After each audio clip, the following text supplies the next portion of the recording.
हरे कृष्णा। आप ये जानते ही होंगे, भगवान तो सिर्फ भाव के भूखे होते हैं। उन्हें हम किसी भी प्रकार के दिखावे से प्रसन्न नहीं कर सकते। उसके लिए तो बस हमारे मन में भगवान के प्रति सच्ची निष्ठा और सच्ची श्रद्धा ही काफ़ी है।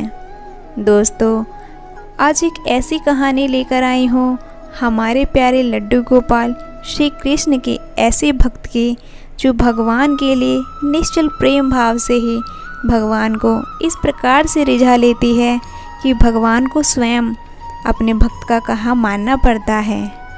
चलिए शुरू करते हैं आज की ये कहानी।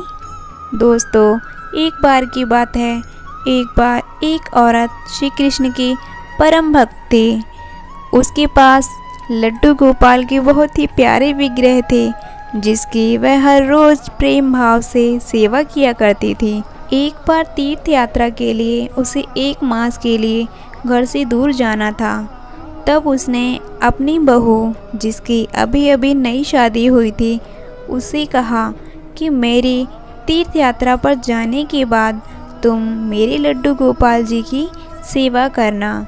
तब बहू कहने लगी कि ठीक है माँ जी, आप मुझे इसकी विधि बता दीजिए, मैं पूरी श्रद्धा से उनकी सेवा कर लिया करूँगी।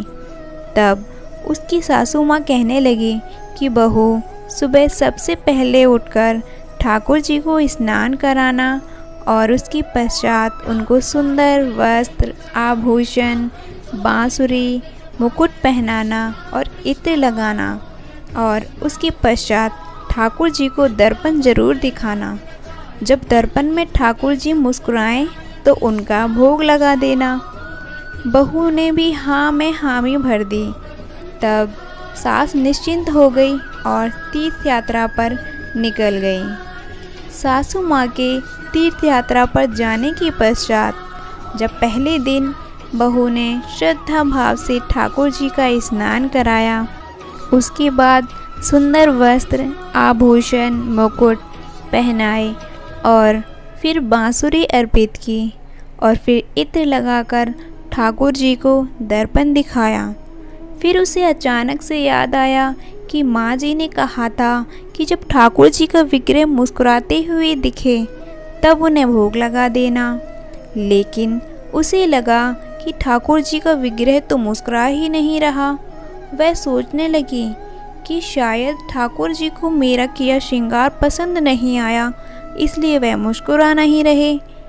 तब उसने ठाकुर जी को फिर से स्नान कराया और श्रृंगार की सारी प्रक्रिया दोहराई, लेकिन उसे हर बार यही लगता था कि ठाकुर जी मुस्कुरा ही नहीं रहे। ज़रूर मेरे श्रृंगार में ही कोई कमी रह गई है। अब दोस्तों, सर्दियों के दिन थे, लेकिन बहू बार बार ठाकुर जी को स्नान कराती और श्रृंगार को बदल रही थी।